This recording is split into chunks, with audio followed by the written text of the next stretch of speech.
Guys, hope you're well. Matt here. Just give me a little topic today. So it's about nutrition, which obviously you'll go through the whole of this 4-week plan you're on, guys. But also just going to concentrate a little bit this week. So I'm going to go whiz through and try and make it really simple, really easy, not confuse you, and give you some more tips to use on this plan when you're going through things and topics and areas. So first of all, clean. You hear it all the time. People eat clean. If you understand 100% what clean eating is, then brilliant. You can crack on and use the foods that you want to use, but make sure you know. There's no harm in saying you think you know, you've Googled it once, you've got an idea, but you're not 100% sure, because you might still surprise yourself. But if you do, fantastic. If you don't, I'm going to give you 2 simple things to do. Really, really, really easy. The first thing is use our recipes. They're there to aid you. They've been done and researched and made, so they're nutritious, they're low in calories, they tick all the boxes, minerals, fibres, proteins, carbs, enough so that you've got wholesome food inside you that you've prepared and they're not full of shit. So that's the first thing. So if you can't do that and you don't want to do that, that's our first tool there, guys. That will help you. The second thing to try and explain clean, if you Google it, there's so many things out there about paleo and caveman diets, which is true, very, very true. And another thing is, like 70, 80 years ago, when food was not so much readily available, we actually were a healthier and fitter nation by a country mile. Because guess what? All we had was a staple, was potato, meats, veggies, fruits, and that was really it. And some grains and some butters and some milks. They're brilliant. They're natural foods. They are what you need. Don't worry about the fat content of them. Trust me. For example, you need a full fat milk better than semi-skimmed. That's a fact as well. So if you're not sure, go into a supermarket and walk around the outside aisle only. If you do that 90% of the time, because depending on your supermarket and how they lay things out, is going to be clean. It's as simple as that. I promise you, do it tomorrow, do it next time you go. There'll be meat, there'll be fishes, there'll be fruit, there'll be veg, there'll be eggs, there'll be grains, there'll be breads, there'll be kind of cheeses, there'll be nuts, there'll be seeds. That will all be scattered predominantly around the outside. That's your health, that's your nutrition, that's what your body needs and craves. It needs fats, it needs carbs, it needs proteins, it needs these things to operate and survive. It doesn't need sugar, it doesn't need shit. In the middle aisles, guess what? It's brightly packed, it's cheap as chips. You buy one buy one, get one free. I'm not knocking that, by the way, I'm just saying. And it's got also XYZ in the ingredients. It's got numbers in the ingredients. It can last months upon months upon months upon shelves. That isn't fresh, that isn't whole, it's not clean, and it's got stuff in there which, trust me, you wouldn't give to your kids. If I broke it down, you research it, do it yourself, honestly, look, don't get too anal about it, but look actually some of the things are, research them, and that's potentially what you're happily buying to put into your body and maybe giving to your kids or family or friends. If that was just a poison and I said, here you go, have this, you go away, don't be daft. Well, we're buying it and eating it, and readily. Clean. Use our recipes if you're not sure. As you start cooking, the whole idea of this 4-week journey is to you start cooking and understanding. You'll learn, guess what? The same things are applying. I get this. How I can make changes to the normal meals I make. That's clean. That will educate you and help you. And secondly, walk around the outside aisle. I'm not saying for 1 minute there aren't things in the middle aisle, but 90% of what you need for a clean, wholesome diet is on the outside of a supermarket. So that's the first thing, guys. Planning, time, it's really hard, isn't it? I'm not going to try and be like, oh, I do it. Listen, I find it hard as well. I'm going to be on this as well, by the way. I'm going to drop my measurements and everything in there tomorrow. But just to let you know, and I'm not trying to be like, going to get a violin out. Listen, I work 80 to 90 hour weeks sometimes. I've got 700-800 people to look after who come to me because of my management situation of the boot camp, my football, and my job at Norwich City. So I have constantly people asking me, which is fine. I love it, by the way. So I too don't have time. I get up 5 o'clock, 3 mornings, every morning constantly for boot camp. I enjoy that again, but I've got lots of excuses as well, 15, 16, 17 hour days. Lots of people I've got to respond to first before I fit in what I need to do for myself, if I can. And then on top of that, 60, 70, 80 hour weeks. One day off on a Sunday, which I then try and squeeze in everything for myself personally. And then guess what? That's when people's got their own social time and they then ask me questions about things, which is fine, by the way. Never, ever, ever, ever, ever feel you cannot ask me anything. I'm here to support you, but I'm just trying to explain to you where I know I haven't got kids and things like that, which a lot of you have, which I respect is a massive different ball game, but I too am really busy. So planning. The best thing to do if you can't cook every day and you find it hard for times, I respect that. Cook once, twice a week, but could triple, double, quadruple the size of the food you're making. Spend an hour or two just cooking, something we don't do anymore. We say we haven't got time to do it. Trust me, you have. If you spend 2 hours on a week, and I'm sure everyone does, on Facebook, watching telly, watching DVDs, just sitting around chilling and all that kind of stuff. I get that. That's your time. But when we say we haven't got time, you do 2 hours a week on social media. I guarantee most people do, just by flicking. So what I'm saying is use that time to look after yourself, to love yourself and your family, friends and people around you, and cook. And maybe cook with kids, cook together, and make a massive batch of food which you can whack in the fridge, whack in the freezer, and you can take to lunch with you. You can mack in the microwave and heat it up.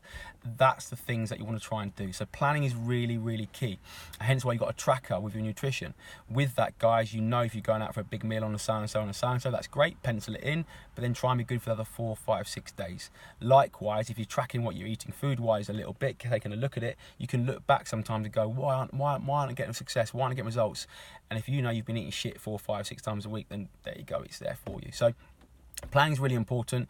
Utilize it, bring it into your lifestyle, use it into kind of the way you live, and trust me, you'll enjoy it. It's good fun. I love getting my hands dirty and put my hands in meat and throwing things around and cooking. It's brilliant. So that's another thing, guys, really, really, really important. Some other little tips as well, guys, on foods, and people struggle a little bit with kind of what's good and what's bad. I'm not going to list them. I'm not going to give you a list because that's really hard and you run through them all. Do you know what? And sometimes with lists you go, well, that can't have that, can't have that, can't have that. Let's make it simple again. Things to avoid: if it goes ping in a microwave, and I don't mean the freshly foods you've made and frozen and then reheated, that's different. Things that go ping in a microwave, things that, like I said earlier, got X, Y, Z and numbers in and you can't pronounce, that's not food. Avoid them. And things that have long shelf life. Again, there's something in that keeping it alive, and I call it alive because I don't call it food. So avoid them, okay, massively. Also, other guides. So people, for example, on the greens in advance, you're trying to track your calories. People say, how do I lose weight? There'll be lots of you out there, guys, I'm pretty sure of it, who work your backsides off, burn 3, 4, 5, 6, 700 calories at sessions, 3 times, 4 times a week, and go, oh, I'm still in the same place. If I said to you, how many calories do you eat a day? Probably most people don't know unless you track them. You have to have an app or some way of doing it. Whichever one you want is fine. MyFitnessPal is a very good one, a readable one. I'll talk about it in a bit more, in a little bit. But you need to put your body in a calorie deficit. So, for example, to lose weight, if you're kind of going to eat 2,000, you need to burn more. And then all of a sudden, you're burning. You're in a calorie deficit, and you'll start to lose weight. Don't get over with this. Don't start thinking starving yourself and things like that. Make sure it's sensible. You need about, I'd say, 2,000 as a woman, an average woman, and 2,500 as an average man.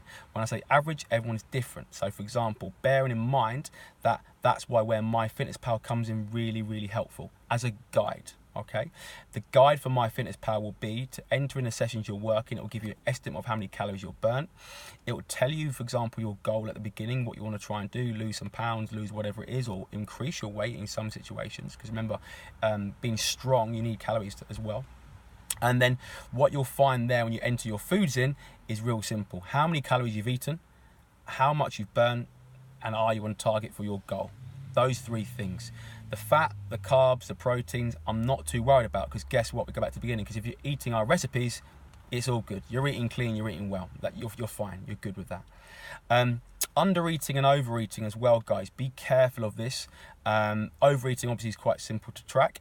Under-eating, if you're feeling tired, lethargic, you can't get to sessions, you're feeling really, this is really hard work, you're probably under-eating. So where you have to put yourself in a calorie deficit, I respect that. Bear this in mind. If you're eating 1,500 a day, that's okay. That's your choice to hit your target. But if you're burning 500 extra, and then your meals, your deficit is about 600-700, that's dangerous. That's really, really dangerous. You want to put yourself in a couple of 100 deficit max per day. Okay, so bear that in mind. If you're on 500, 600, 700, 800, you are in a dangerous territory, and your body won't be able to function properly, and you'll feel worse, and things you're trying to do won't actually be achieved. Okay, so use MyFitnessPal as a guide to track your foods. It's a really simple app. If you're not sure, I'll happily help you with you. If there's other ones you want to use, that is fine. And the last thing is about your body, and again, trying to make all this really simple. And it's the one about greens and leaves. And if you're on the advance and it says eating greens with every meal, and people go, what? I can't do that. You can. So the reason you can't do that is because when you put the telly on, and our society has been drilled into for the last 30, 40, 50 years, that Rice Krispies, things that go pop, loads of sugary things on bread is your breakfast. That's what we've been told. That's it. It wasn't the case back in our ancestors' day. They didn't have Cocoa Pops, and they were, again, a lot healthier. Your body survives on the outside aisle. On the outside aisle, there is no Cocoa Pops. There will be oats. That's great for porridge. There will be some grains. That's great for crusty breads. There'll be butters. We'll whack some butter on, but there's not Nutella, jams, sugar, crap in a box. And that's why, for example, greens and leaves are really important. Great source of carbs, and they're probably the most natural, healthiest foods, supplements we can take, and they're there readily available. The reason we say encourage to have you with every meal, for the benefits of them, Google it. I won't go on this video. They are awesome, absolutely awesome. I use it like this as an explanation. If you're a car and you're a diesel car, and you've got to put petrol in, diesel in 3 times a day, so that's your breakfast, your lunch and your dinner. That's what your body is. Your body just wants that things from the outside aisle 3 times a day. That's your diesel. So why would you put diesel in at lunch, diesel in at dinner? That's fine, and you wouldn't put diesel in the morning. I can't have that. I wouldn't have that. Why would you put something completely different in? Your body doesn't want Cocoa Pops or sugar puffs. It doesn't want Nutella on toast. It wants butters, cheeses, creams.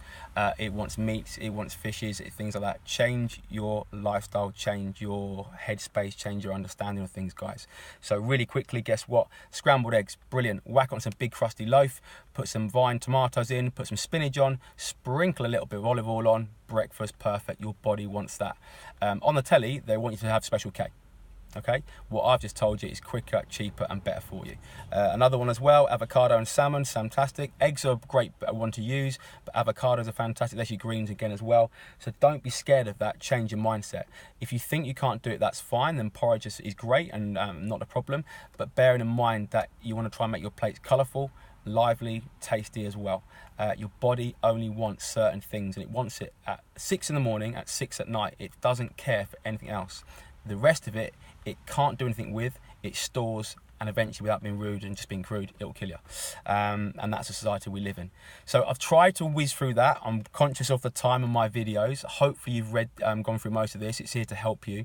Quick whiz through again. Clean, outside aisle, use the recipes. Tips. Try and avoid things that go bing in the microwave, and also with long store shelf lives. And if it's got words in it and things in it, just numbers and X and Y's and Z, that ain't food. Leave it alone. Plan ahead. Cook on a Sunday or Saturday for the whole week. Cook with people to have an enjoyment and education as well. MyFitnessPal is a guide. Don't get too get into the whole how many proteins, how many carbs I've had. If you want to send it to me, I'll happily help for you and look for it for you.